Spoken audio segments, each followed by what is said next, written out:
Hello everyone, and welcome to another episode of Final Fantasy Fridays. Last time we left off, we had retrieved the Jolt Tonic from giving Matoya back her crystal eye, and returned to Elfheim to wake up the Elf Prince. From there, we used the Mystic Key he gave us to open up the armories there in Elfheim, Cornelia, and the Dark Elf Castle, and found Nitro Powder with Cornelia. Why they had a bomb, I don't know, but they did. We gave that to Narek, he blew open the canal, and that allowed us to get out into the rest of the world where we went to Melmond, found out the town had been attacked by a vampire, and with the dying earth crystal, the earth was rotting away and they couldn't recover. So we relit the earth crystal, and then made our way to Crescent, where we picked up a canoe and met Lucan, the prophecy guy, who told everyone how the four crystals would be restored. And then we went north to the Castle of Trials, where we got a rat tail. So, picking up where we left off, we have a couple locations to explore this time around, but first we need to get back to Crescent to restock on items and stuff like that. So, but yeah, hello, welcome everyone. How was everyone's day? Give me just a second. I forgot to turn something on.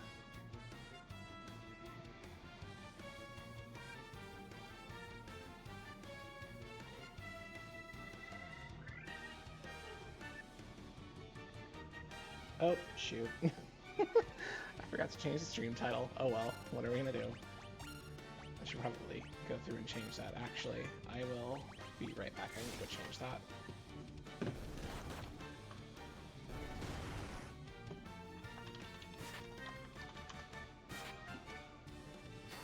You'll take this. Do you? This? Do you? Sorry about that. You? Okay, let me see here. Okay, let me see. Oh, it won't matter. It's just for stinking Twitch, so who cares? They can watch it on YouTube in the right name. It's fine. Just note for myself in the future. So yeah, I'm hoping, so our next location will be, sorry, let me restart that over. So we can go to a couple different locations at this point. Also, I don't know why I'm attacking. I forgot we picked the magic items last time, so I could just start spamming Thundara and heal with my two casters. So I will start doing that. But last time I might have mentioned that we have a couple locations we can go to now that we have the canoe and our ship.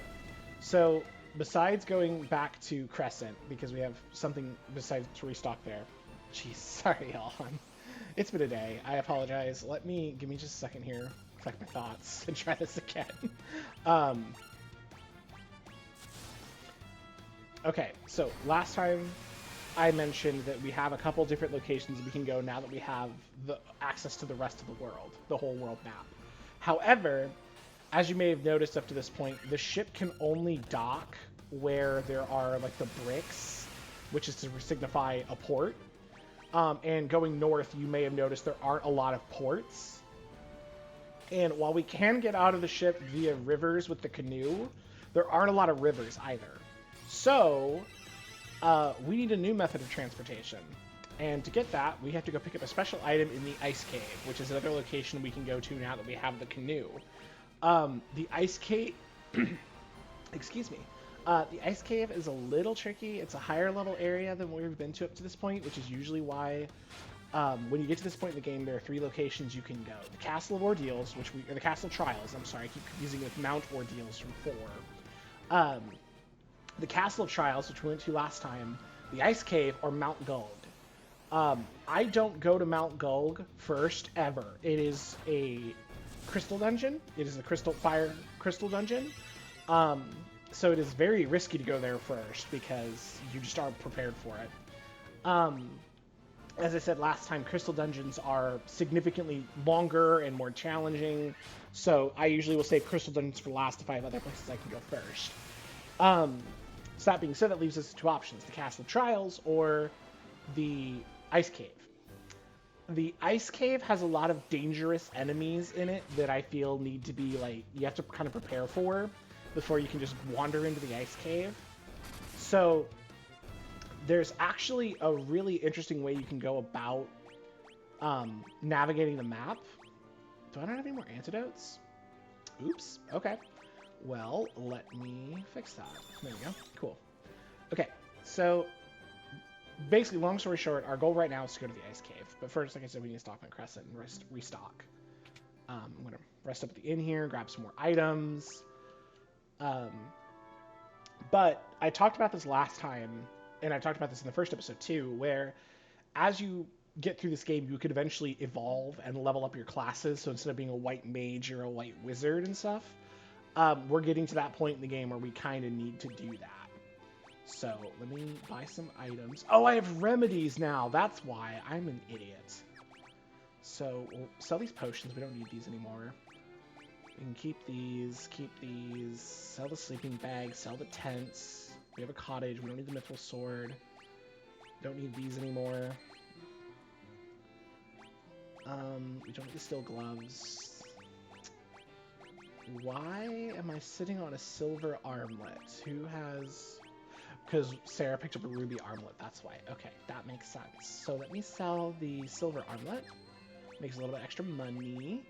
The gauntlets and healing staff are staying in the inventory because they are the magic items we picked up last time.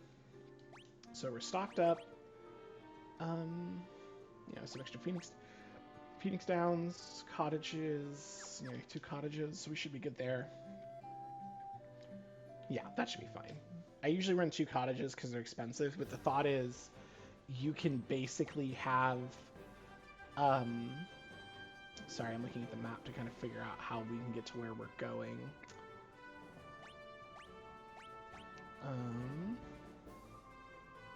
Okay, I figured out where we need to go.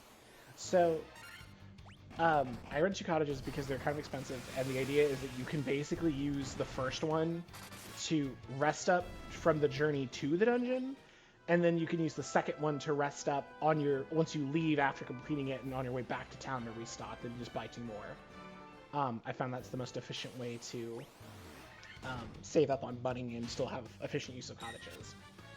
But yeah, we're on our way to the ice cave now. So the ice cave is dangerous.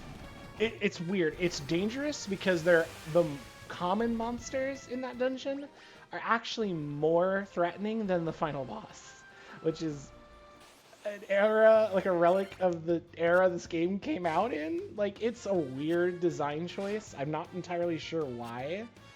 I will say it's most likely because, again, like I said with the vampire boss fight, this is in the era of Final Fantasy where bosses, certain early game bosses would later go on to become like late game normal enemies.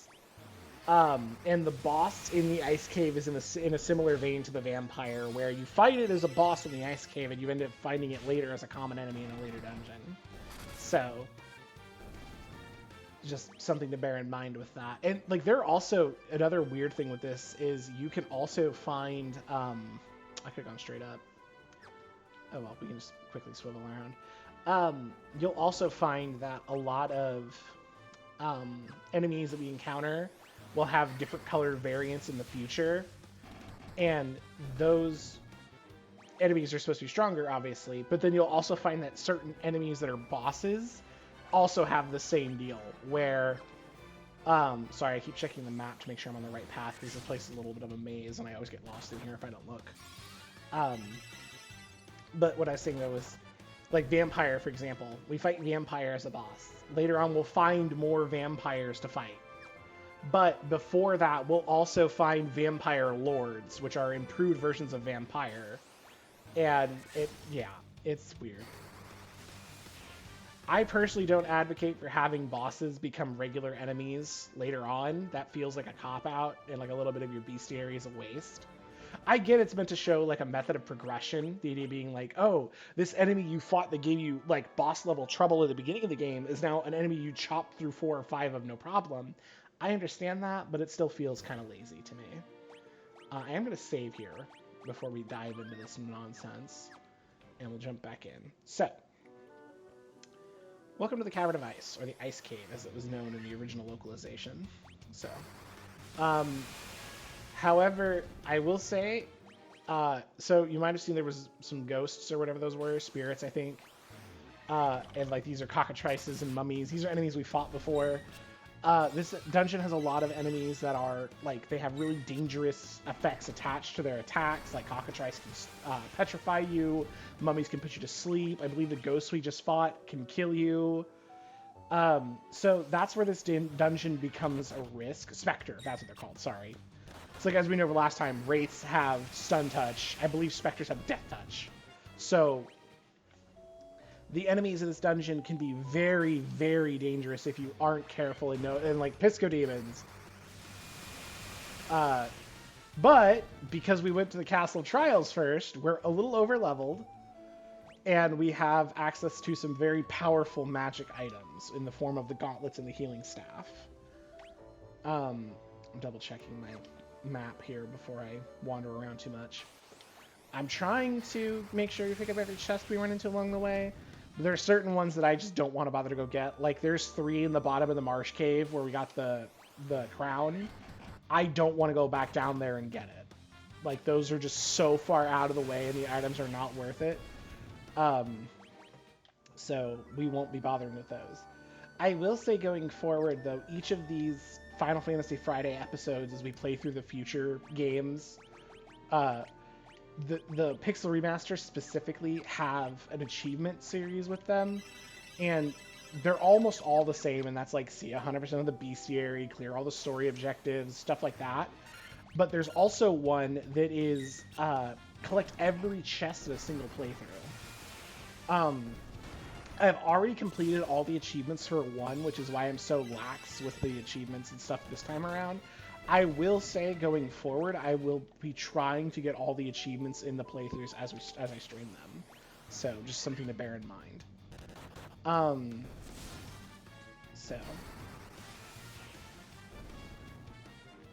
So in case we go out of our way or spend a little bit of extra time grinding somewhere, it's because I'm trying to get an achievement. So we go for monsters. So, another example. So these look like Astos, right? The Dark Elf King. But they're dark wizards, so because they're implied to be dark elf wizards. But like, here's an example. Astos was a boss. These are apparently his people, but they look like him. So yeah. Also, clothes. Really, the starting armor for the mages. Oh, flame sword. Okay, that is actually really good. If I recall correctly, this is really strong against. Oh boy, that is a lot of. Yeah, it's a lot of bad. Please don't stun Spike. Let him get the Thundara off. Thank you. The Flame Sword. So, I believe it says in the item description, even if it said it was weaker on the description of it, or the stats of it, it is technically stronger in this specific dungeon because it does fire damage, and a lot of enemies in this dungeon are weak to fire. Whether because they're undead or ice or whatever. Wow, these guys are really chopping me to pieces here.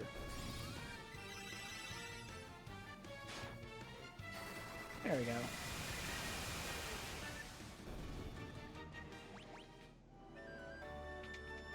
So, we have to go this way.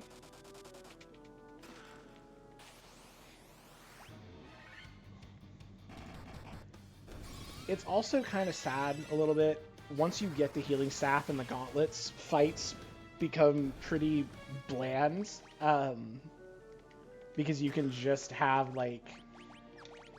You can just Thundara with your Black Mage, and they'll delete pretty much everything for you. Is Ice Armor... Yeah, Warrior only. Mithril Gloves are Warrior only. That is unfortunate. Okay.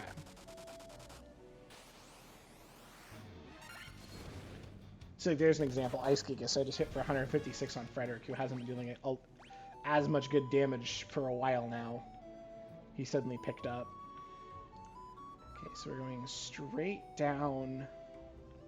We'll swing off to the right, so we're going this way. But now that we're out of the spikes, I can use Frederick to heal people a little bit.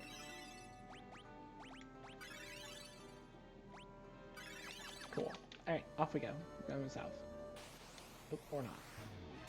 Oh, okay, so these are also kind of dangerous. As you can see, they really hurt. They just did 105 damage to Frederick. They're also fairly bulky, so... But, again, Yoshi and Thundara spamming Spike, just... Yeah. expect this game to get really boring to watch for a bit, because basically I went out of order. You're supposed to go here first. Then you're supposed to go to the Castle of Trials. Then you're supposed to go to Mount Gulg. But because I flipped those first two, this dungeon is going to be very easy, and it's going to feed us just enough XP to kind of keep us ahead of the curve for a while. Where the idea is like, oh, we'll be a little ahead of the curve for Mount Gulg, and then Mount Gulg will keep us a little ahead of the curve for the next dungeon, and so on and so forth. It kind of stays that way until you get to the end with the Chaos Shrine. So, yeah, it's... you'll see. But mostly the fights are just going to be this. I go in, hit auto battle, Spike's going to use Thundara, Sarah's going to heal, everyone else is going to attack. And that's more or less how Final Fantasy 1 boils down to once you start getting magic items. Actual boss fights, you'll see some more strategic thinking. But after I like buff up for the first round or two, it'll just turn back into this, unfortunately. So, got an ether. Do you want to go down here though to pick up this chest? Or we get these blood bones? I don't remember. I don't remember if blood bones are the next step up or the next step beyond the next step. Because I remember there's skeletons. Then I don't remember if there's one between them and these guys, or if these guys are the next step up from skeletons. I don't. Not that it matters too much because they're all dead, but still. 10,000 gil, nice. Also, with this party specifically, a lot of our money's going to go towards spells, especially once we evolve and can buy all the spells. Just because no one can really equip anything anymore, because like the mages have very limited equipment options. Yoshi almost doesn't have almost any equipment that he actually uses. Like, he can use stuff, but he doesn't need to use stuff, because they did a really interesting thing with monks in this game, where their level determines stuff like their unarmed damage, their dodge chance, their defense. So really, as long as you level up your monk and give him a little bit of gear from time to time, your monk can pretty much solo the entire game almost. It's crazy if you're over leveled. The only issue is having your monk survive long enough in the early stages where it's not very good yet to reach that point where it can just one-shot everything, especially when you buff it. I went the wrong way. That is unfortunate. I forgot that was an exit. So, okay. So what we're going to need to do, which is going to be kind of annoying. I forgot that room we entered right before I accidentally exited was, there was that crack in the floor. I forgot that was where we needed to go. So let me run all the way back there. Shouldn't take us as long because now I don't have to stop and get every treasure chest along the way. I can just go straight to where I need to go, but...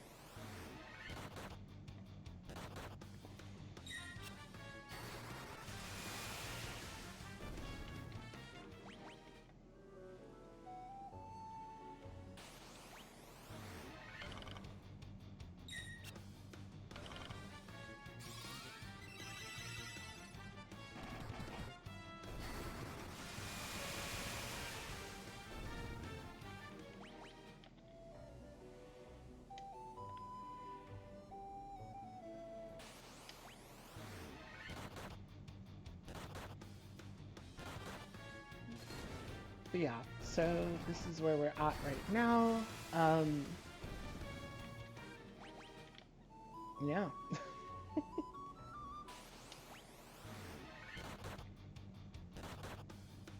Ooh, Frederick.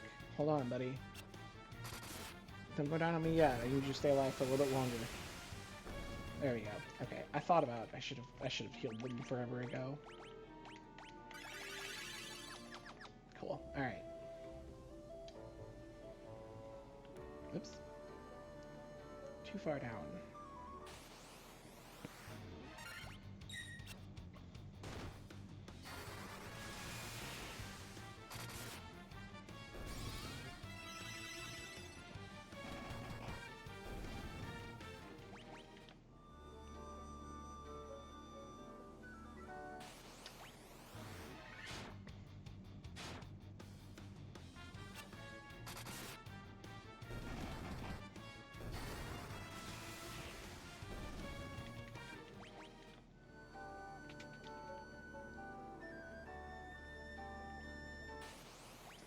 I don't remember if the enemy that was in that room when we fell respawns or not, so I guess we're about to find out.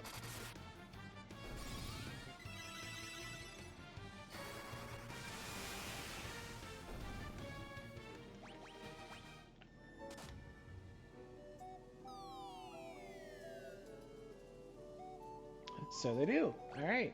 Let me heal real fast, because that is a lot of annoying, like, that's a lot of dudes to not go into that fight with at least a decent chunk of health.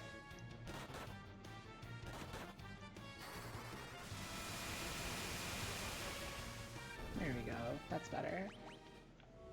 Okay, so we'll go through here, and we'll go down and straight to the right.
Okay, so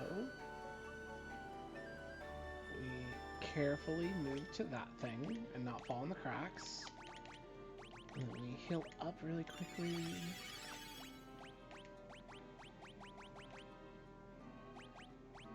Everyone's topped off, that's good. And then we activate the gem. So this is Evil Eye. This is a boss that, yeah, I don't know how else to describe it other than this guy's a weakling. Like, he's not good.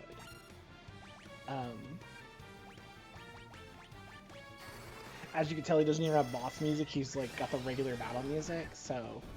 Like that, there you go. I was getting to buff up thinking I was actually have to fight this guy, and he just gets instantly one shot by Yoshi.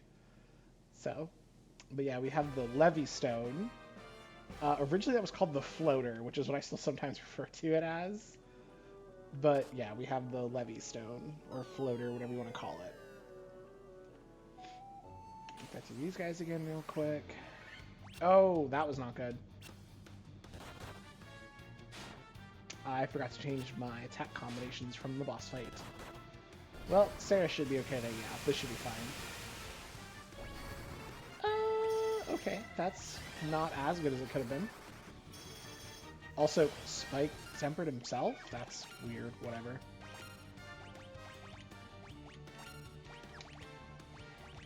There we go. Alright, back to our normal daily routine.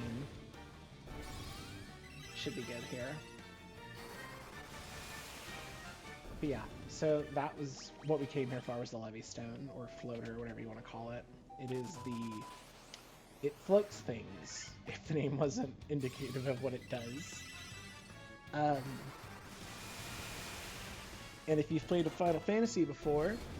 Yeah, hey Talon, I know you're here for Skyrim days. I forgot to change the name of the stream, my bad.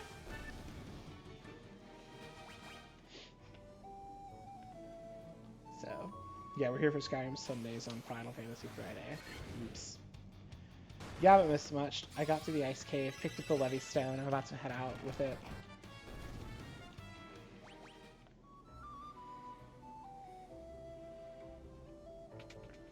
Yeah, it's really nice in this ice cave.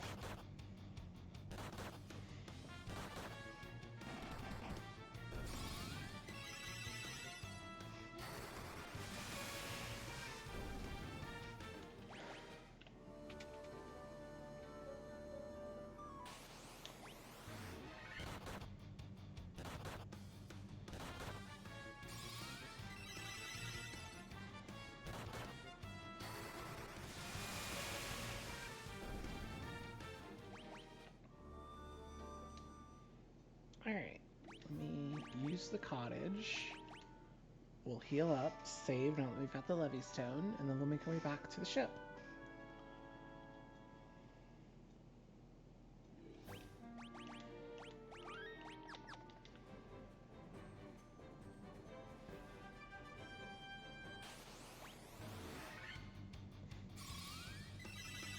So, there's actually a video out there about this. This guy went through and was like, I think he called it So Basically. He's like, so basically this is Final Fantasy 1, 2, 3, 4, 5, and 6 and all that. He did a joke about it, because it's actually a thing you can do in this game. You can use tents, cottages, or sleeping bags in your canoe, because it's still technically part of the overworld, and you can use those items as long as you're outdoors. If I remember right, I think the Pixel Remaster fixed it because it was actually a bug, but it's still kind of funny to suddenly see a canoe or a tent sprout up in the middle of a river.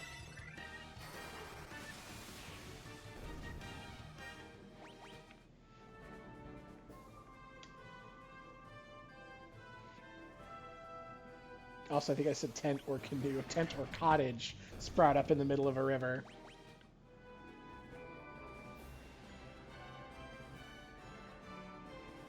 Alright. Oh my goodness. Whoa, that's a big party. I haven't seen that one before. But it doesn't matter. Oh, it does matter. Okay, I thought Thundara was going to clear this whole place out. That's impressive.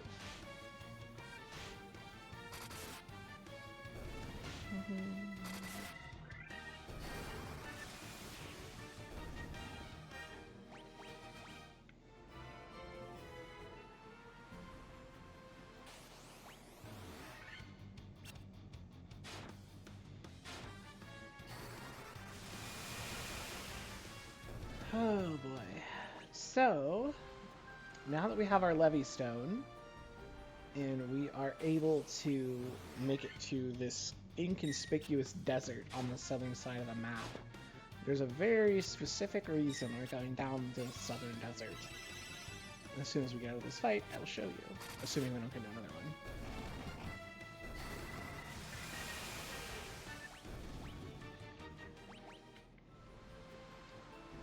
There we go. Oh, come on.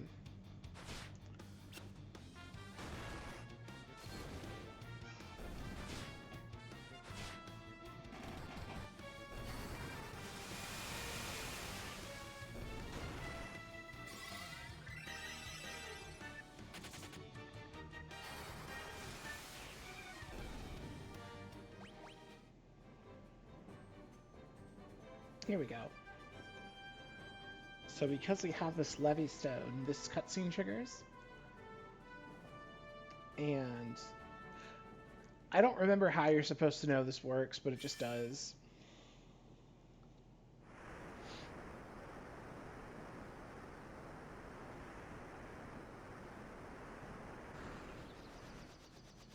We have our airship.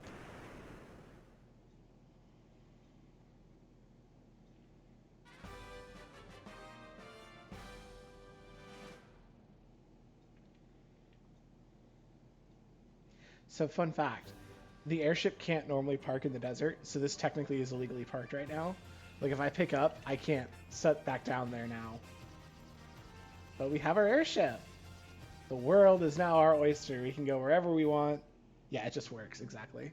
We can go wherever we want. We can do whatever we want. And my favorite part of that, no more overworld encounters. Because we can fly through everything and ignore them all. It's great. I love it. We are officially in the end game, baby, even though we're still, like, super, like... I don't know how else to describe it. We're still very early on. We only have one crystal lit, but we're basically in the end game already. So, but first things first, before we go anywhere else, now that I've restocked on my cottages and got myself healed up with at the end, we're going to sail through the skies all the way to the north. This little grouping of islands just between the two major continents up north. I believe it's this one? Hold on, nope, hold on, there's one more over. This one, pretty sure. Welcome to the Dragon Caves. It is not this one. It is. Is it this one up here? One of these is supposed to be where we're supposed to go? Hold on. Let me see if it's in here, maybe. An elixir. Those are rare. Another cottage. 1,000 gil. Cool. One of these islands is supposed to be... Oh, dang it, I went back in. Hold on. There we go. One of these islands is supposed to be important. And as soon as we get done dealing with these guys, I will show you why.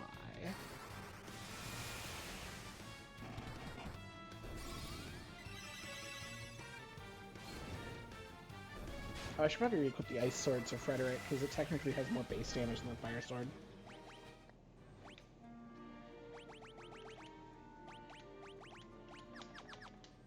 Here we go. Is it this one, I think? Maybe? Hold on.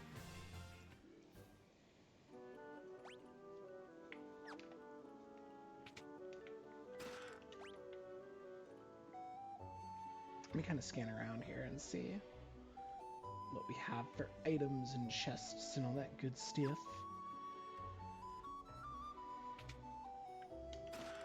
A dry ether? Wow.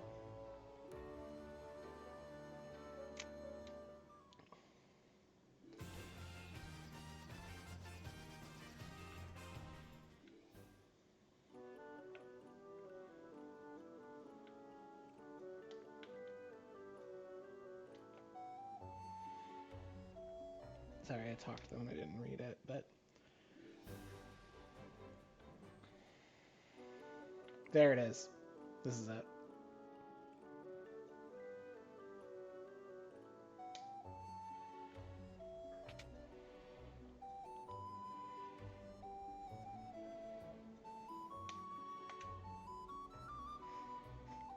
Let me see. How do I voice this guy? It's, you know, it's freaking Bahamut, King of Dragons.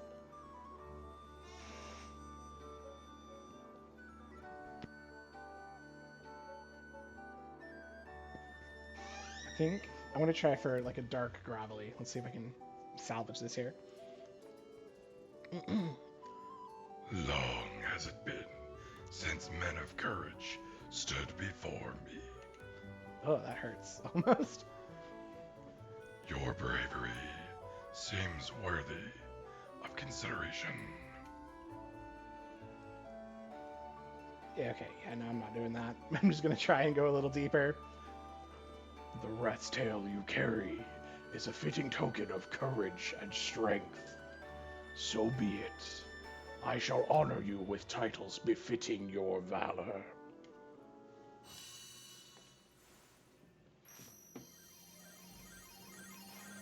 I tried to go deep. You all saw it. Or, well, you heard it, but either way. Da-da-da-da!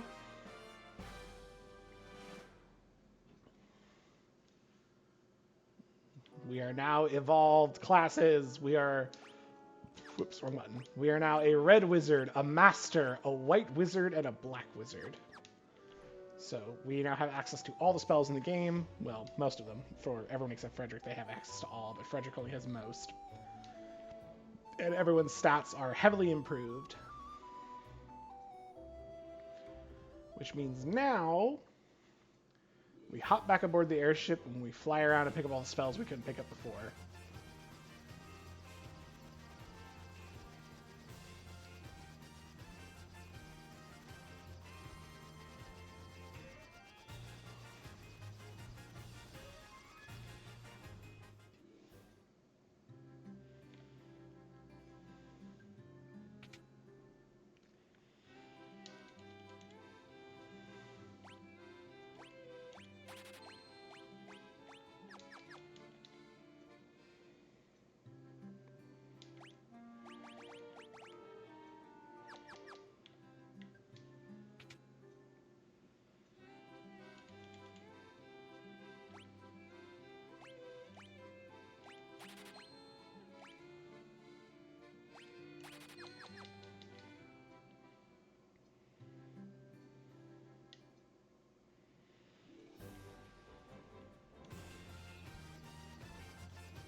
Okay. I believe that is everyone with the spells I'm actually going to use. Oh yeah, you can also see that Sarah and Spike now have access to 8th level spell slots, whereas Frederick only has access to 7th level spell slots, which is sad. Sad for Frederick. And that's as high as he's ever going to get. He's never going to get access to 8th level. Those are exclusively for black and white wizards.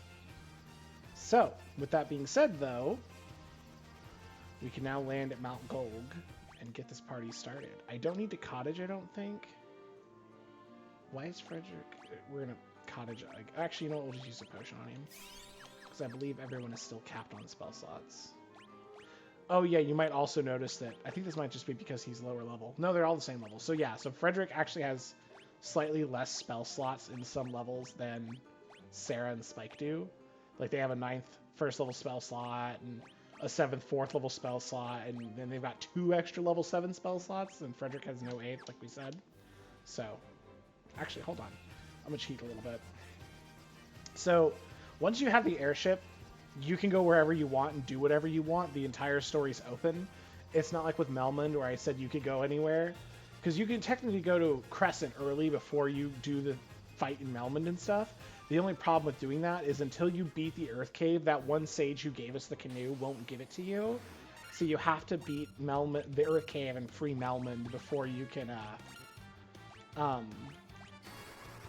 get the canoe, which you can progress. Also, I love the new poses for some of the characters. Yoshi's leaning back like fabulously, and Frederick's got this sweet debonair red cloak going on now. It's great. I love it. But yeah, so that's basically that.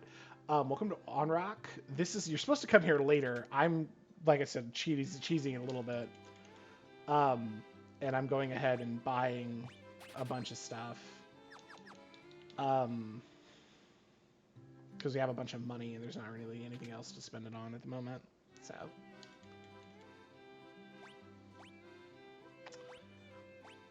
I think, because if I remember correctly, so the really annoying part is the 7th and 8th level spells are split. Actually, hold on. Does Onrak have... I forget if Onrak has a weapon and armor shop. There's the item shop. There's the chapel. There's their cemetery.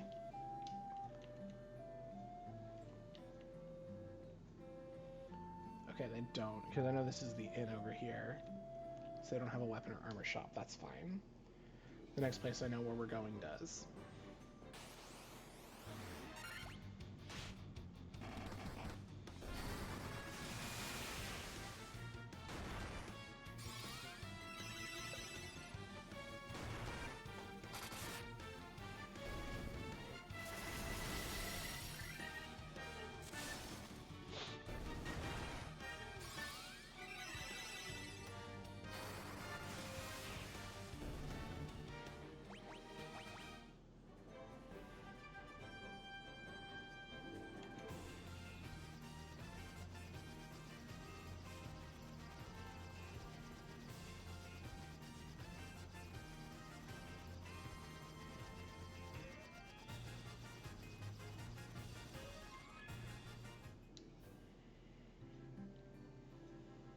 Welcome to Gaia.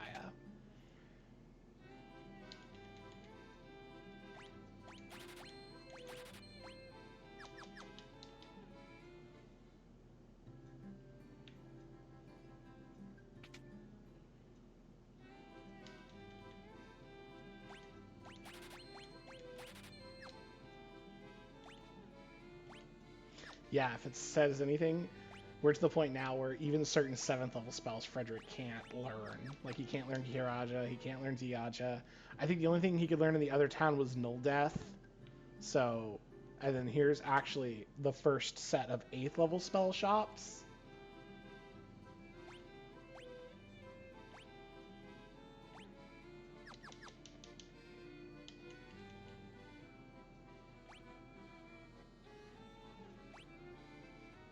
So, there's actually another set in another town, but we can't go there yet for reasons. And then there's actually a weapon and armor shop here in Gaia, which is nice.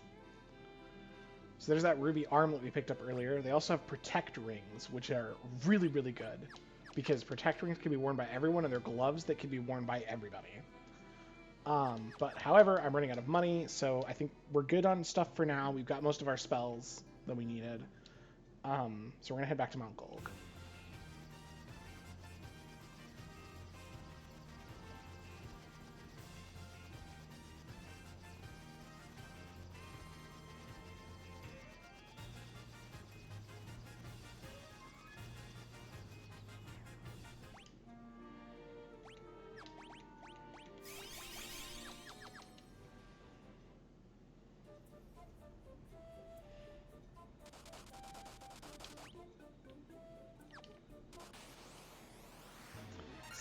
So funny story, fun fact, whatever you want to call it. Hazardous terrain in this game. So like the spikes in the ice cave, the lava here in Mount Gold. You cannot be fought on those tiles. There will never be a random encounter on those tiles. However, you still roll for a random encounter while on those tiles. So if you trigger a random encounter while you're on those tiles, as soon as you step off those tiles, you get into a fight. So, it's kind of annoying.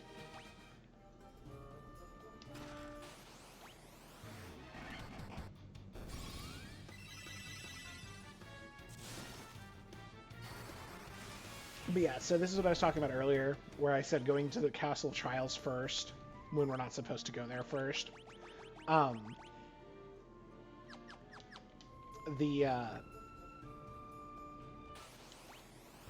Brain, please.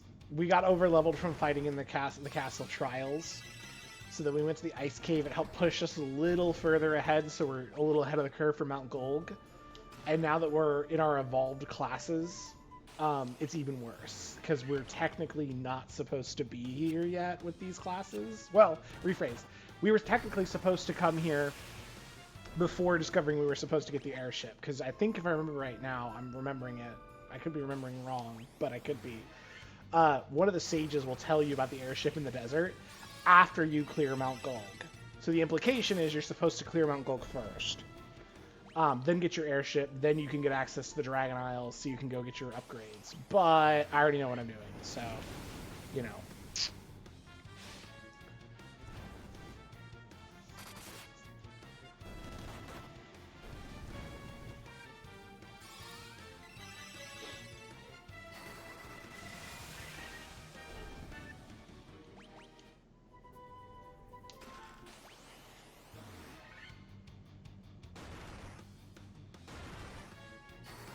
I will say it is nice to see Frederick pulling away from Spike in terms of max HP, though. I was genuinely concerned Frederick would always be behind Spike, and he'd be just squishier.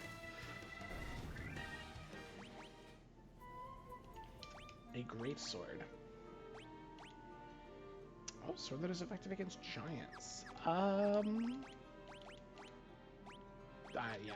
So, see, like, another example of like why you're supposed to save like the castle trials for last is because the sword we picked up, the ice sword, the ice brand or whatever it's called, has been better than every weapon we've picked up in the dungeons from Ice Cave and Mount Golg. So, but it is what it is, you know.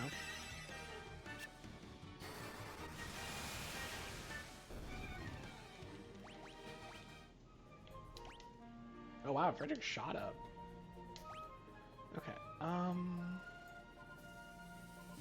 sorry, I'm checking my pathing here. Okay, so we can go this way.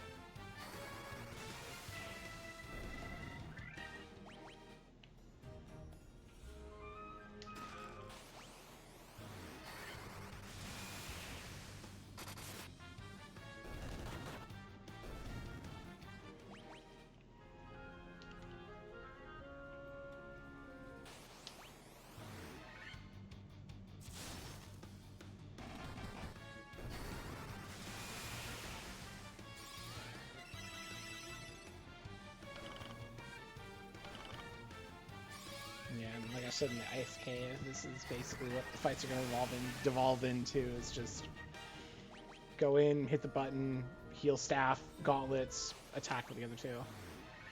And as we pick up more powerful armor and weapons that we can actually use on these characters, that's just going to keep getting worse.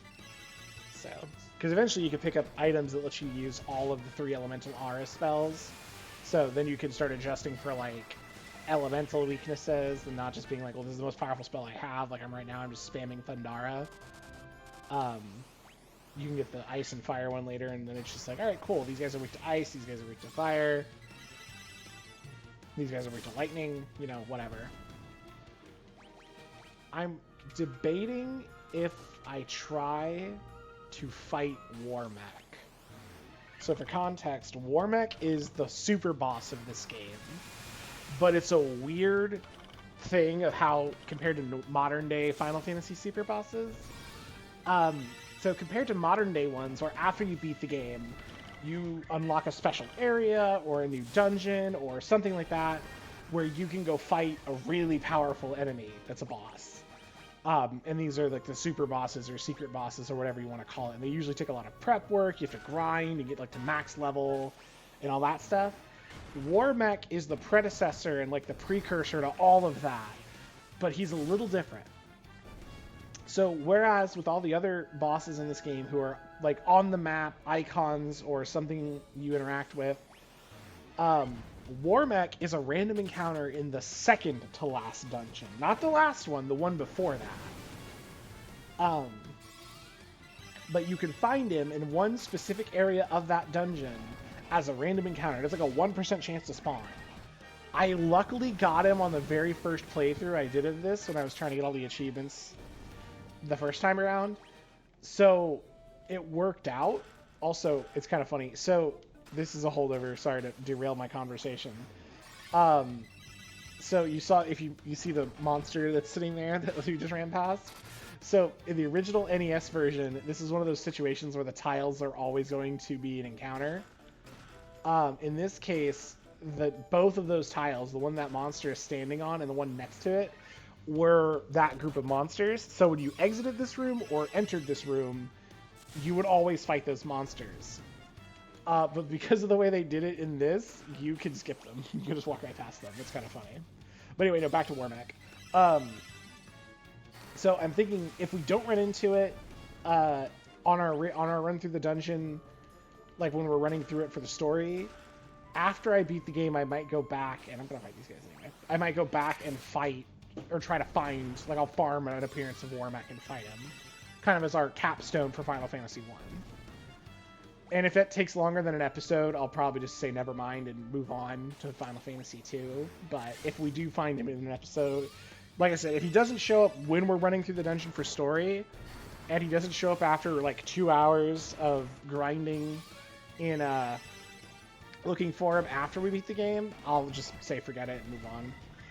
Honestly, it's not that bad. The only reason Warmech is really noteworthy at the time is because of how strong it is when you could run into it the first time around. Because you were definitely not supposed to fight that thing when you first run into it. You're supposed to very much imply that you're supposed to run through the game and then go back and fight it.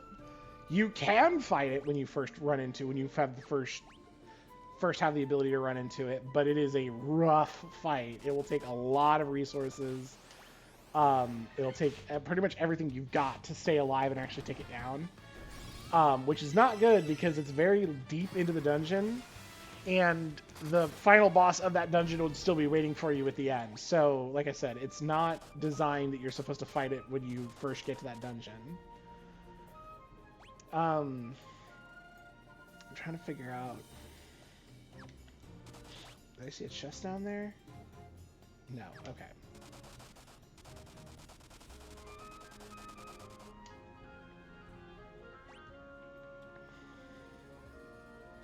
Sorry, I'm just kind of scanning for chests to see if there's anything I'm missing before I move on to the next area. Because I know there's one of these areas that has a ton of them.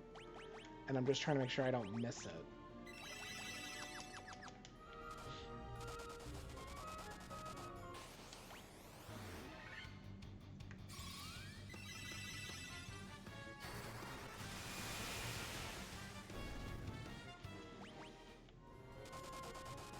Whoops.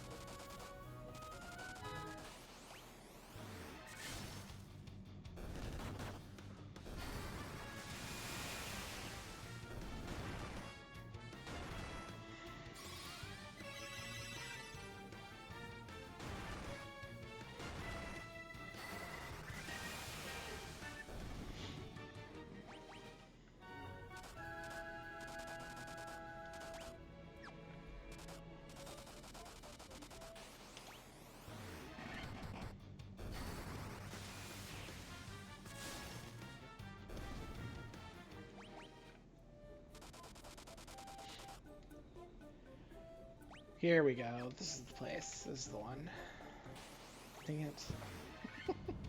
Misclick and ended up walking away.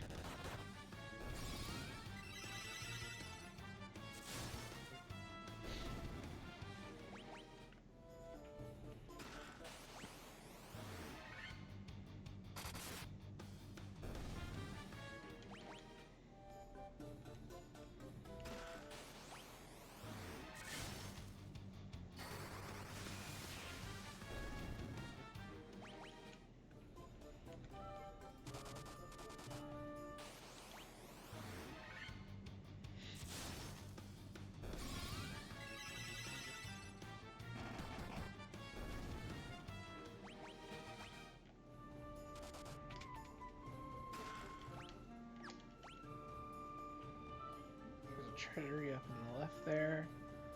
Loop through on the sides. That's the... Okay, I see. So we're gonna loop through up here.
Whoa, that's not what I want to do. Hold on.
Sorry for the silence. I'm out of stuff to talk about. I'm also kind of tired. It's been a long day, so.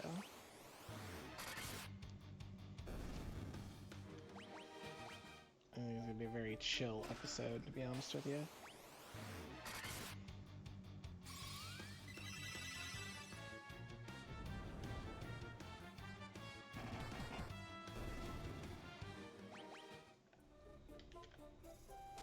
Lots of money in this dungeon.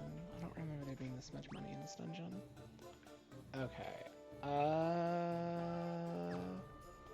So we're at the end. Like, I know this is the last room or last floor. I just don't remember exactly where all the rooms with treasure chests are. So I'm gonna take a gamble. This top left one has a treasure chest, and then we'll use it to kind of cheese with the map to see which rooms do and which rooms don't have treasure chests.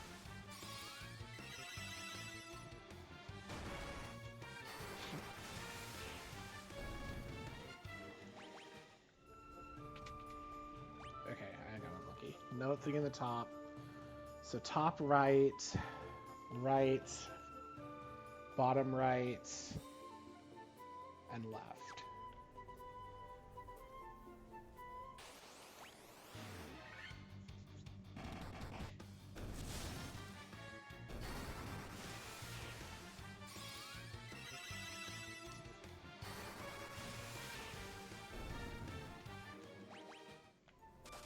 I'm just gonna go around the circle here.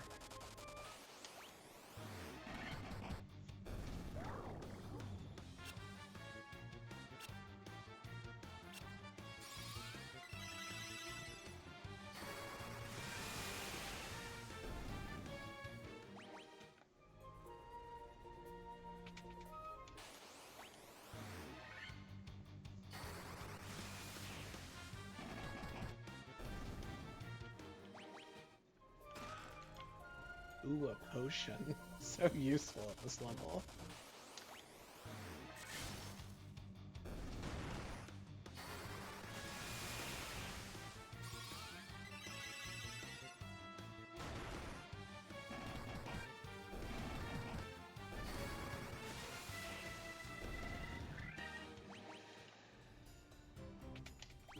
What was it? Top right, right, bottom right. There's the crystal and left. Okay, I thought so. Why are they giving out potions at this level? Like, even if you're where you're supposed to be in this fight, in this dungeon, like, potions are almost useless at that point. Because all my party members have at least 300 health except Spike. And even then, a potion is only 50 points, so a potion on Spike is about the only thing that's kind of worth it.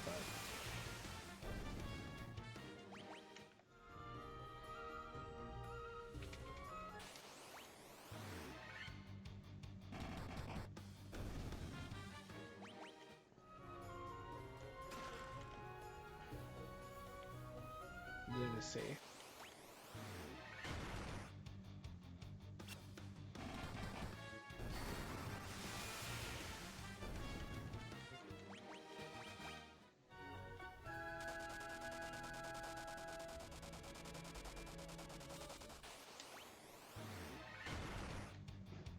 It's also kind of sad that there's enough monsters in these parties that I'm almost guaranteed to turn with Sarah to heal with her staff, which undoes all of the damage I get from running around in the lava to avoid fights.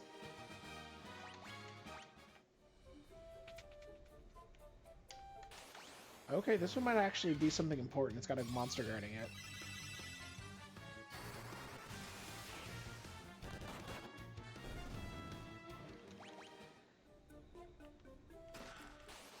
It's got 2 monsters guarding it. Dang, alright.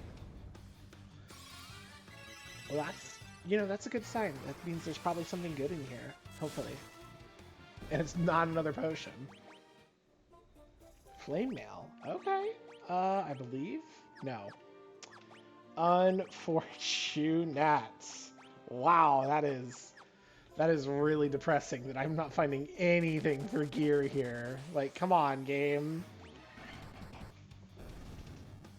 I know I picked, like, the handicap party that's not gonna get anything, but still. Alright, let's, Alright,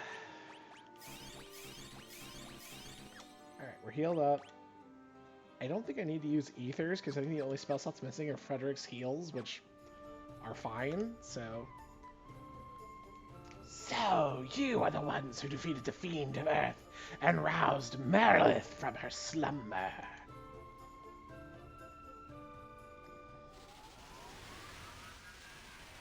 Yeah, it's not Ifrits or anything like that. It's Merilith. The power of the burning flame is mine and mine alone. Those who would oppose me shall burn in hellfire.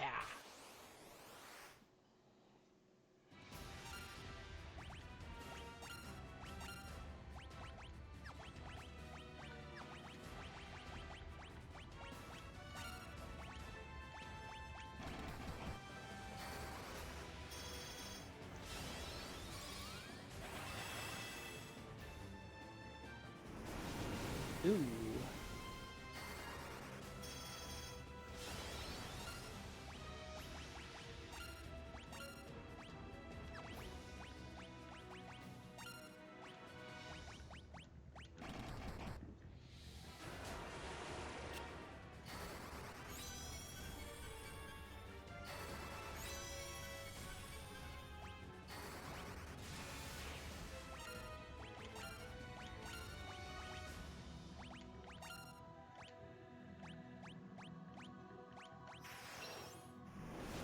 should have used Blizzaga, not Blizzara. Oops, oh well.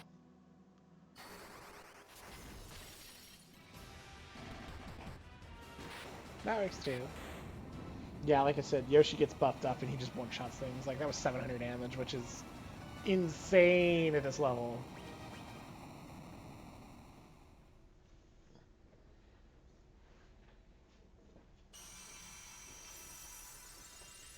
But now I have rekindled the light in the crystal of fire. 2 down, 2 to go. Halfway there. Oh, living on a prayer. Anyway.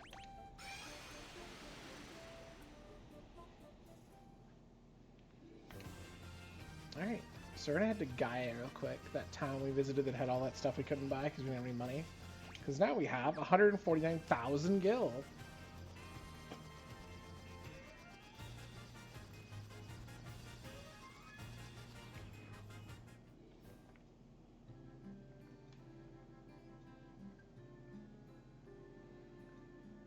I don't think we need... What do we have for spells right now? We have Saber, Blizzaga, Kiraja, Diaja, Blizzaga on in Frederick. I think at this point we just really need the equipment because the spells aren't worth it at this level.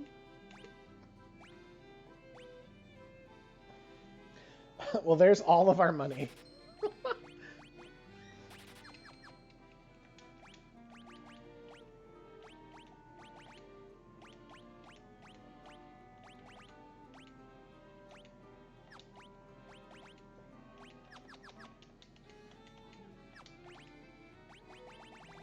Well, I say all of our money. I haven't sold off all this random crap yet.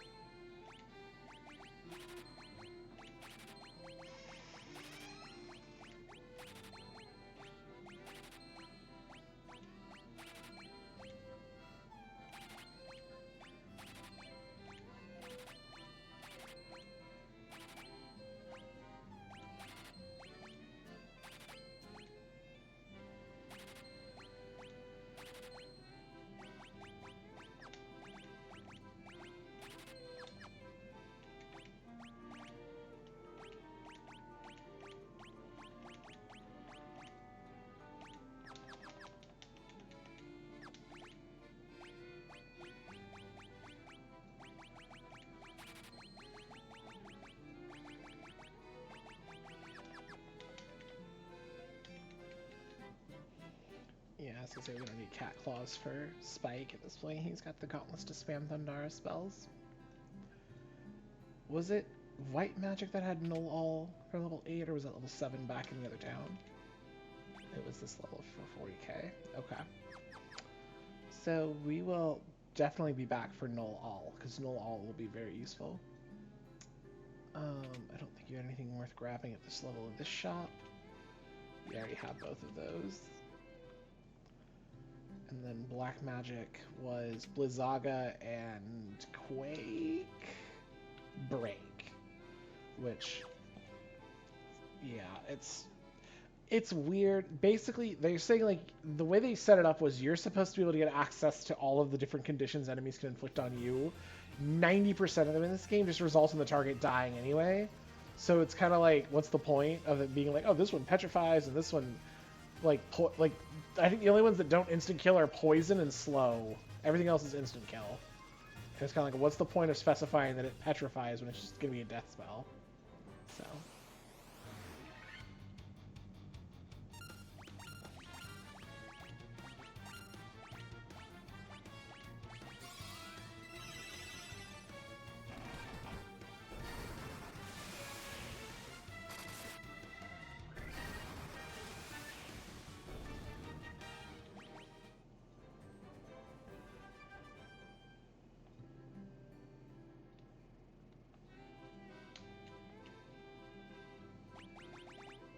Well, poo.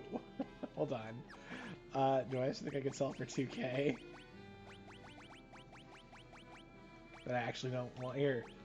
Oh, that's only 160. I don't want a sleeping bag. I don't need the antidotes. Alright, yeah, I guess we're gonna have to go outside and grind out 2k real quick. because you need that bottle to ferry.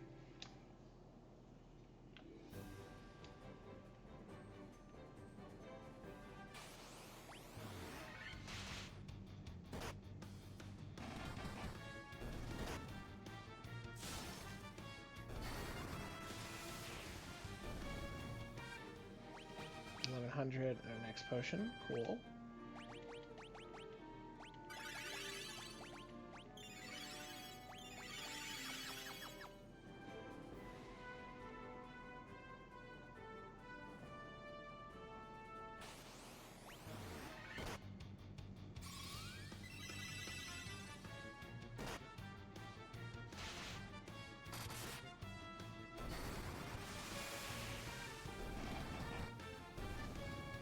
There we go.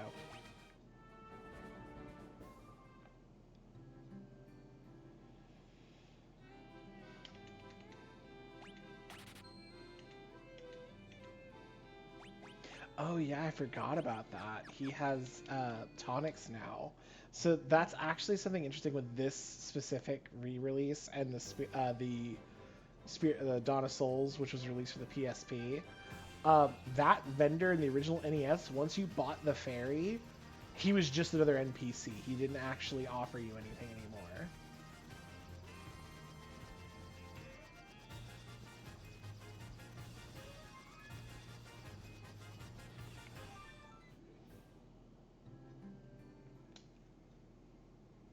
And then now that I have the fairy, this cutscene triggers when you walk into Gaia. So yeah, and it's, again, talking to a bunch of the random NPCs around town would tell you all this. I just know what to do, so I'm sorry I'm skipping it, but there's the item shop, which we don't need. There's the chapel, which we don't need. We need to run all the way back here to the spring, because this is where the fairy went. How do I do a fairy list? Do I do like annoying, shrill little like pixies from 14? that are also kind of Scottish. I'm gonna go for Mickey Mouse and just be like, "You're the ones who rescued me from that bottle! I'm sorry about running away, but I was just so scared! I'll get you some oxyale from the bottom of the spring to make up for it, okay?" It wasn't Mickey Mouse, but we'll just pretend that was what the fairy sounded like. I don't know who that would be described as. I don't even know. Like, if Cartman did a really crappy Mickey Mouse impression, maybe? I have no idea. We got Oxyale! Yay! It will flow out of that water for as long as you have it! Cool. Which I think that was a translation error. I'm not entirely sure, but basically that lets us breathe underwater, which we'll need, because now we fly all the way back over here to Onrak, because Onrak has access to the Water Temple. And every Legend of Zelda Ocarina of Time player just had a PTSD flashback. Let me tell you now, with the map in this one, it is not as bad.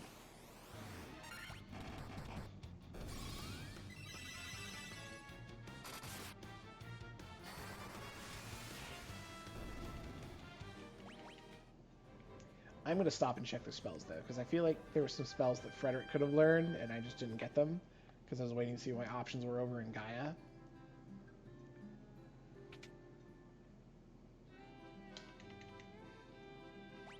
Yeah, he could just get Null Death, which... useful... Null Death's a weird spell. It's useful early on, but towards the end of the game, it doesn't really do anything. Like...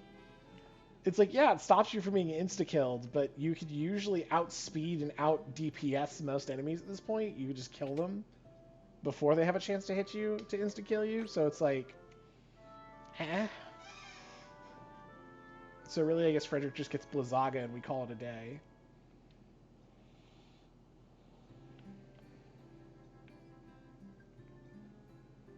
Yeah, now we're going all the way over to here. You have Oxyale. You are the ones we've been waiting for. Please, save the mermaids. As she swan dives off the edge of the pier. Splash. Yes, we want to get in the barrel. So we have discovered ye old submarine technology. And with the Oxyel, we can actually breathe underwater. So, welcome to the Sunken Shrine. There it is. I'm like, I know there's a doorway around here somewhere. That's fine. Ugh. Even blind Yoshi still one-shots most things, so, you know. And what he doesn't, Spike will finish off with thunder spells, because everything in here is thunder weak, so.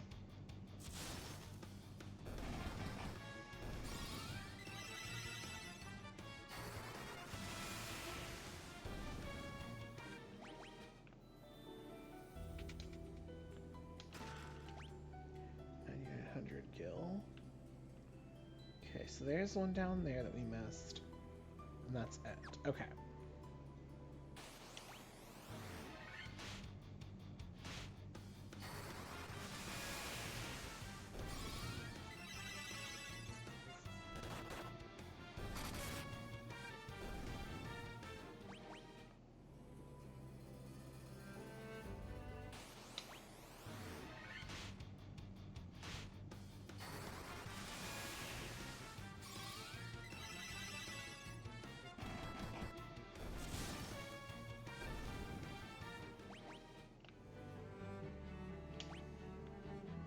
Yeah, it's over here. Yeah. Oh. I will say this is going to get really annoying because this dungeon is filled with random encounters. It takes forever to get through here.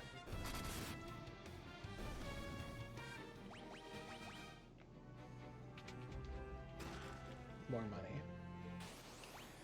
I know I shouldn't complain because we're going to need money to get the last few spells and items we need, but it's still so annoying to constantly just be like, oh, here's 2,000, here's 2,000, here's 6,000. It's like, can we get some cool equipment, some cool gear? Because at this point, the only ones who have anything worth grabbing are Frederick, and it's just the ice sword. Everything else has been store-bought.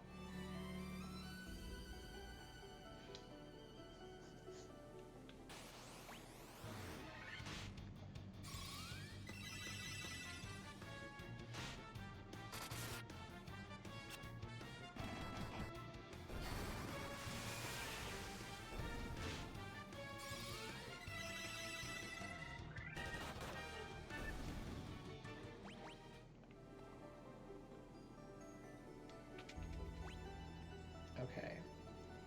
So there's chest to my left, chest above that.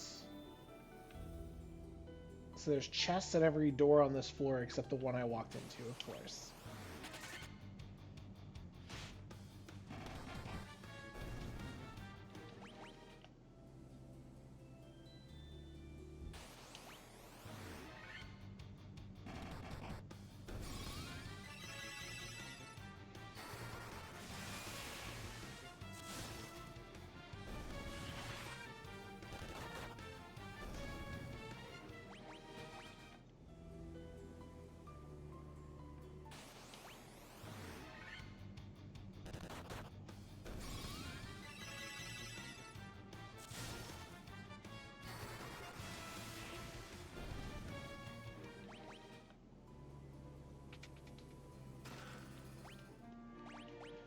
Probably not. Yeah, I didn't think so. Oh, wait. Oh, interesting. Frederick can equip the gauntlets. Okay.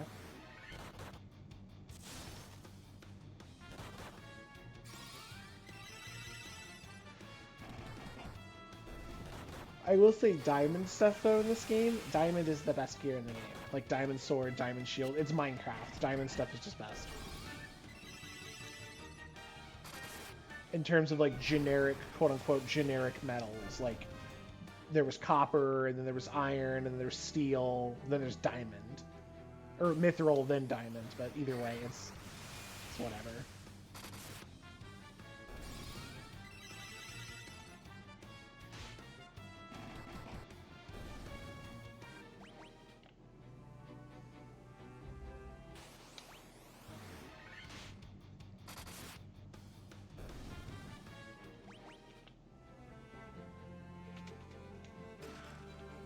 forgot about that. So we have a light axe now, which lets anyone cast Diara for free, which situationally useful, but still useful in certain fights. Whenever we run into undead monsters, it can be very handy.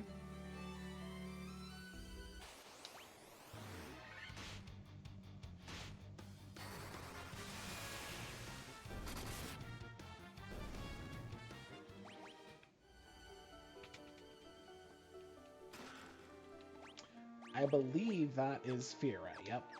So now you have the Fira item to cast Fira spell. Spam it, whatever. We'll save that for later though, because at this point, everything, like I said, everything down here is weak to thunder, so we'll just keep casting Thundara.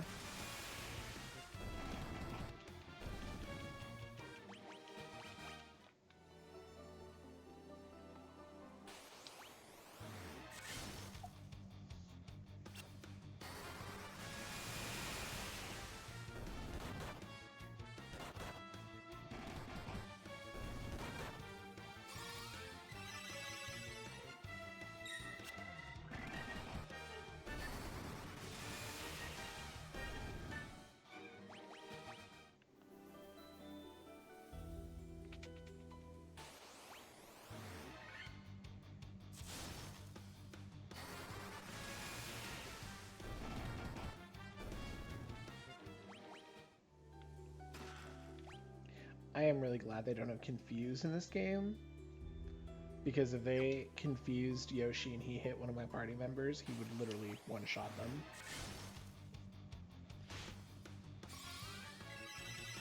Pretty sure he would also one-shot through Protect, even.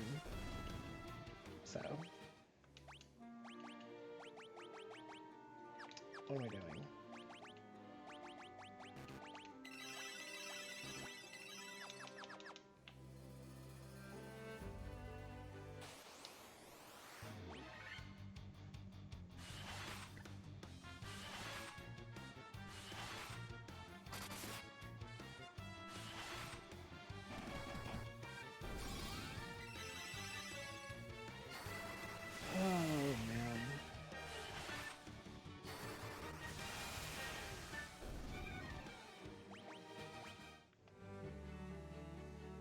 Whoops.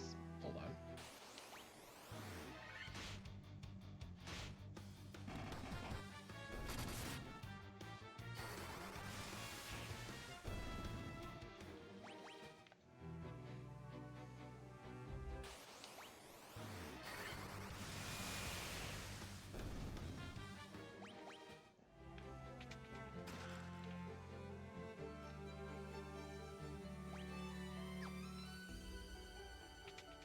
Yeah, I was gonna say, if I went where I think I did.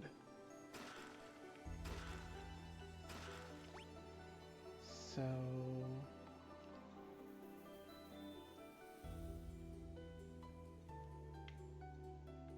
Okay.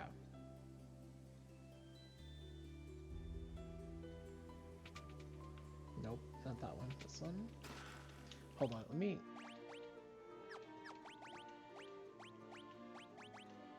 Yeah, I was gonna say we can get a diamond armlet, which is better than a ruby one. So, that's a good idea to get that.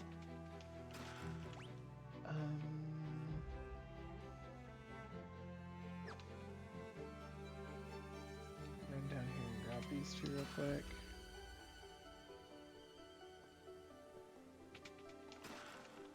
Diamond shield, which I'm pretty sure is warrior only. Yep. Or knight only, even worse. Okay.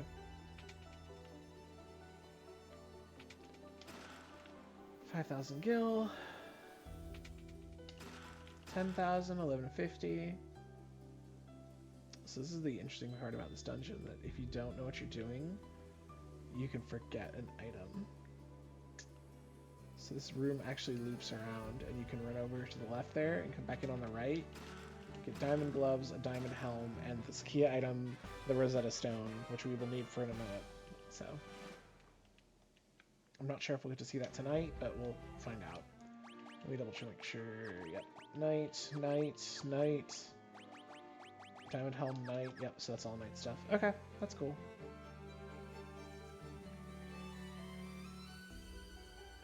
So we've picked up everything out of here that we needed. So what we can do, if I remember correctly on how this works, we can cheese the dungeon a little bit. So we can run out here, and then we use teleport, which should take us back up here. Wrong way.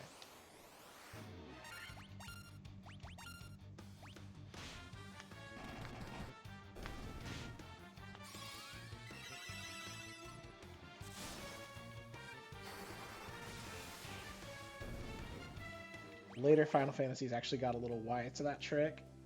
So now when you try to use teleport in situations like that, it would have taken me back to the room with the mermaids, because that was technically the previous floor I came from. So... But 14. 1 here is only coded to take you to the next floor up, so to speak. So like we were on the 4th floor when I used it, so we went up to the 3rd floor, now we're on the 2nd floor.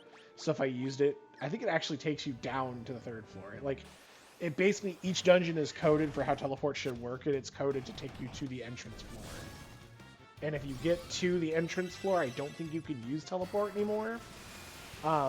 In later games, if you're in teleport works the same way, where it's only supposed to take you to a previous floor instead of out of the dungeon, like warp, then in later titles it'll actually take you out of the dungeon like warp, but only if you're on the entrance floor. Warp will take you out of the dungeon from anywhere inside the dungeon. And actually, in fun fact, in 2, both spells are offensive and can be used on enemies to teleport them out of combat. But teleport is for black magic users and warp is for white magic users in that regard. So, but they still have the difference of like teleport takes you up a floor and warp takes you out of the dungeon, out of combat.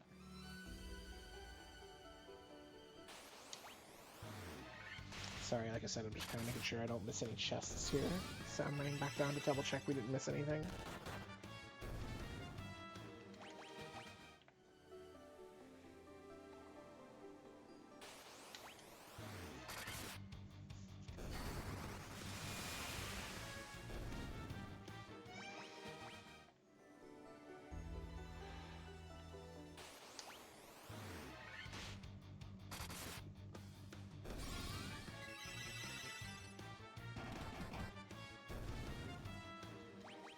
Let me pull the map back up and take a look.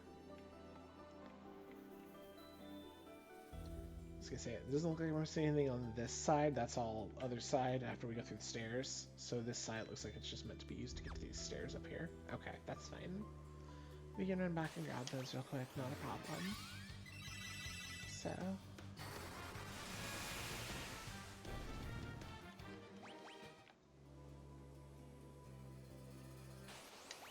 I do wish there were the no encounter items that came in later Final Fantasies in this one, because eventually it gets to the point where random encounters just aren't worth fighting.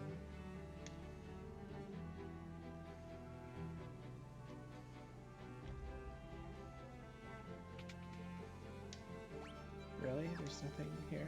Okay. Weird. Whatever.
Ooh, okay, that is actually useful. So that was a ribbon, which has the same defensive stats as a leather cap. However, it has the hidden property that it makes you immune to all status conditions. which is very, very overpowered. So, okay, so all the rooms on this floor need to be grabbed. Cool. Which ribbon also includes things like instant death in this game. So, monsters that can normally punch me and instantly kill me, don't do that anymore. As long as you have a ribbon equipped.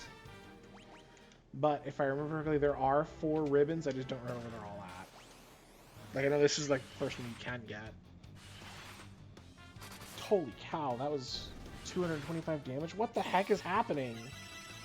Why are they dealing so much damage to Frederick?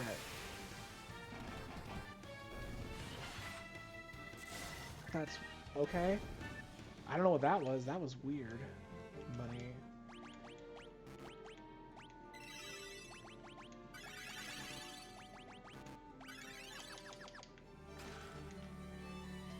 More money.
I'm trying to remember what Giant's gloves do. I think if these are what I... Hold on, where do they... Yeah, they cast Saber, which is really, really good, because that's basically Temper, but stronger. So...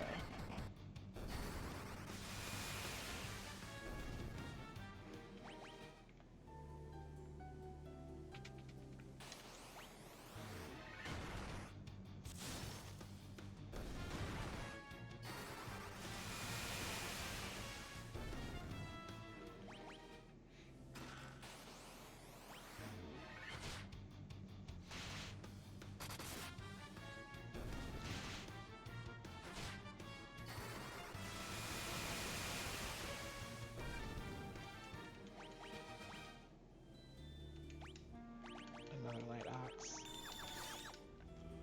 I can sell that when I get back to town. It's not worth having 2 of them.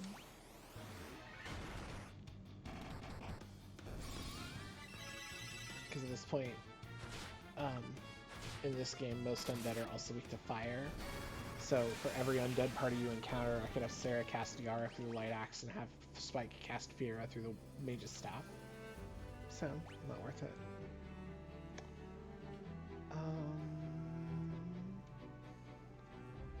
Sorry, I'm trying to double check what we're looking at here. I think that's the crystal room. No, that's the crystal room. This is just a big open area. So what we can do is we go this way.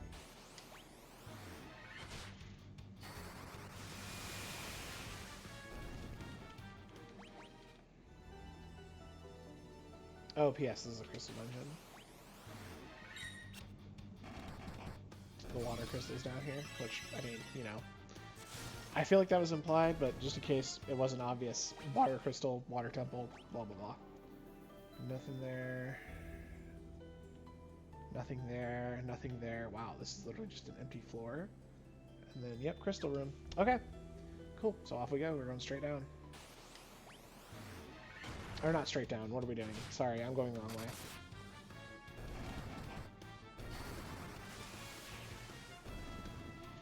Let me look at that map again. going up. Sorry. No, I had left.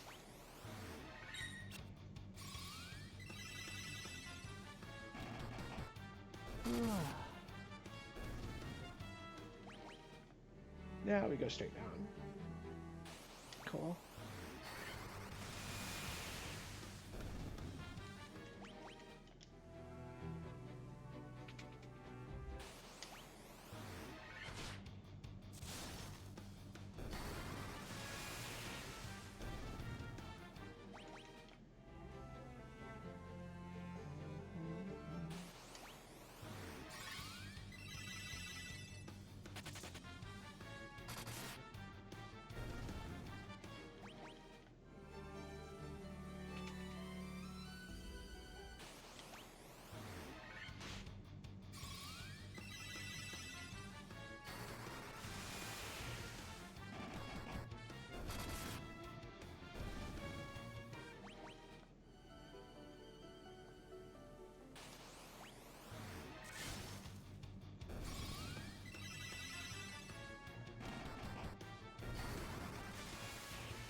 You humans do impress. I would not have thought to see you here.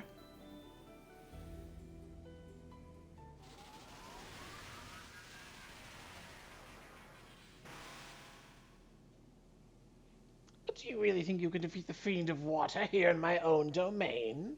Fools! These dark depths shall be your tomb! Cool.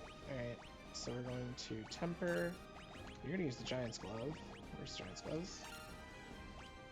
You're going to prepare the party. You're going to haste on Yoshi, and we're just going to get Yoshi up and running immediately.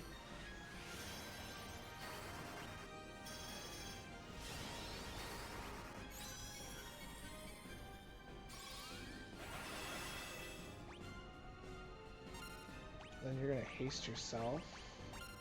He's going to attack. You're going to remedy on that to get rid of the blind, and then you're going to Thundaga.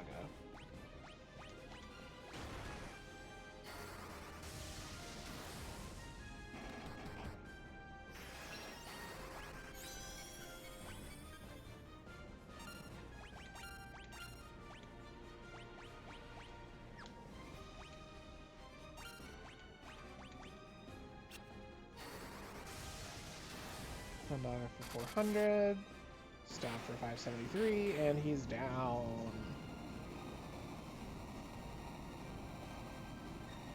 Yeah, see what I mean? Like, it's getting to the point now where most of the fights are jokes. Like, that literally took one turn to set up, and Yoshi hit twice, and then, like, the rest of the team finished it off. So. But that's that. Alright, Water Crystal lit. 3 down, 1 to go.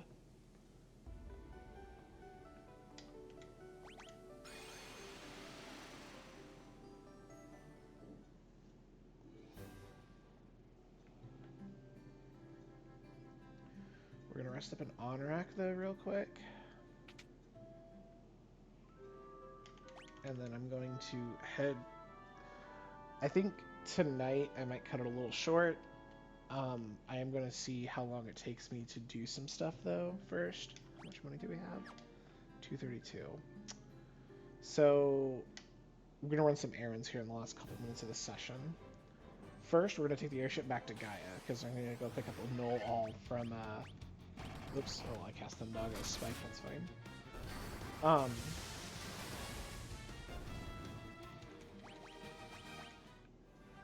I'm gonna run to Gaia, we're gonna pick up Null All for Sarah.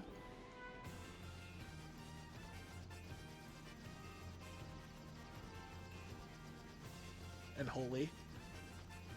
Because those are gonna be 2 of her big white magic spells.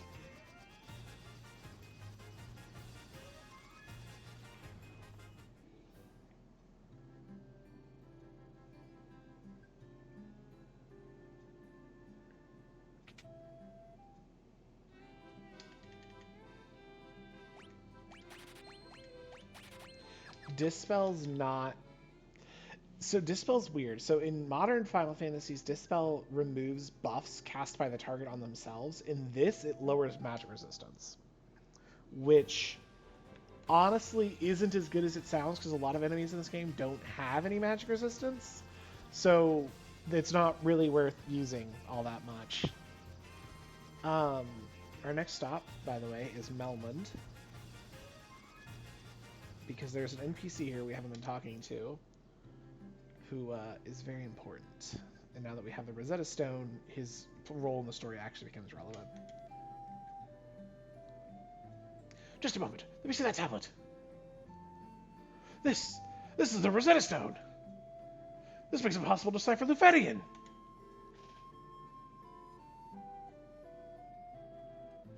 Yes, of course. That's what it was. It all makes sense. Here, allow me to express my gratitude by teaching you Lufenian. So we can now speak Lufenian, which the Lufenites or Lufens are the ancients in this race, basically, in this game. There, now you can speak Lufenian too. So now we can basically speak ancient. So, which is important because we need to go talk to them. They do actually have a village, which it's a little weird to say an ancient people has a village in the city, in the modern world, but they do. They have one. In fact, it is that walled-off town we talked about. We briefly glimpsed on our way to the Castle of Trials in episode 2. So it's this one right here. The only issue is the only place to park is like way up here.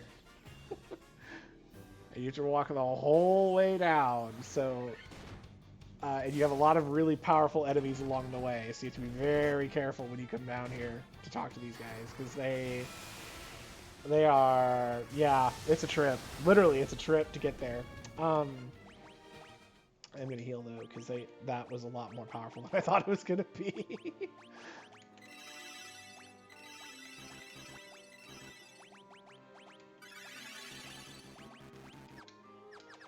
Okay, so now we're gonna continue running. Need to fix my auto battle though, because they're still set to the thing from the fight with Kraken. See, and then some of the enemies in this game are like, hey, these guys are back, I guess. Cool, thanks.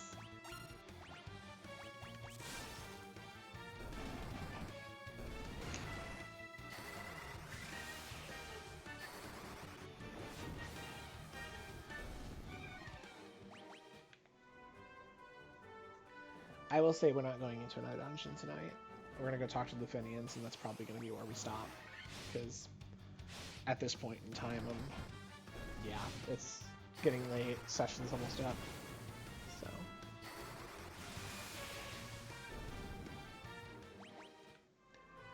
But there are twofold reasons why I want to go talk to these guys. The first is, we are the Lufenians, the descendant of the race that once lived among the clouds, the Sky People. You use a vessel you call an airship. It's built by one of our ancestors, a man by the name of Sid. Oh, that's not who I thought it was. Is it this one? Nope. One of these gives you an item that you need. Is it this guy? Nope. It's this one. Before you leave, legendary warriors, take this chime with you. It will grant you passage into the Mirage Tower. That's the one it was. There it is. This guy. This is the one. He's the guy. He gives us the chime. We need that.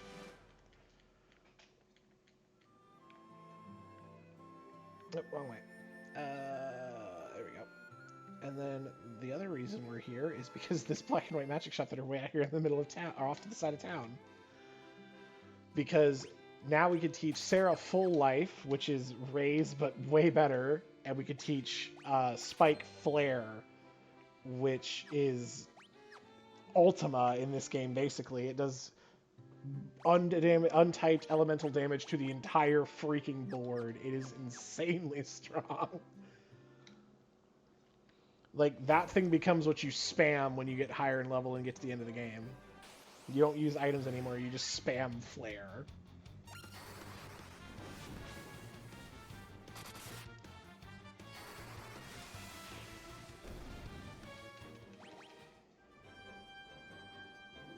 I'm going to make it back to the airship, though.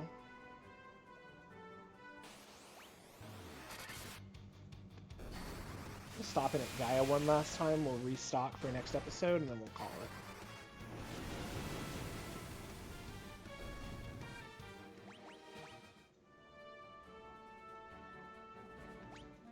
Wow, Frederick's really catching up on health now. He's right in the middle of the pack. It's great. Compared to where he was.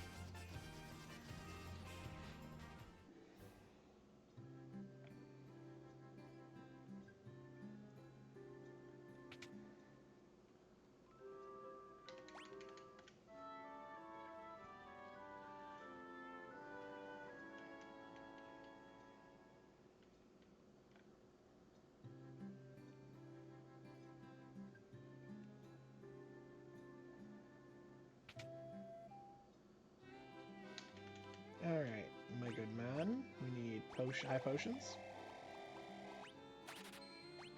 We'll just stock up on those and ethers.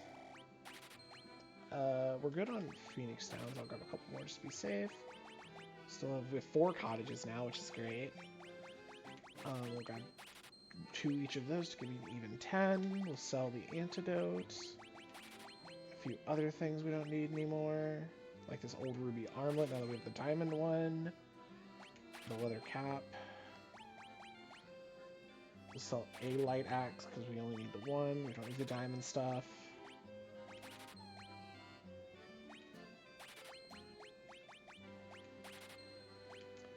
Another worm killer we picked up from some sharks. And that's basically it. If I remember right. Yeah, everyone has protect rings. We don't need cat claws.